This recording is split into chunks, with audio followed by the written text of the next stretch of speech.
एक थोड़ा वॉइस आवाज कर गया ना कि सोच सोच जिया हमार, सोच सोच जिया हमार, अरे काहे घबराता दरोगा जी हो।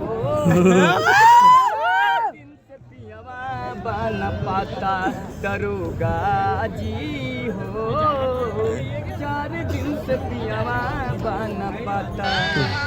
शहर में खोजनी बजरिया बजरिया, कतहू नया मेले बलमुली नजरिया। अरे शहर में खोजनी बजरिया बजरिया, कतहू नया मेले बलमुली नजरिया।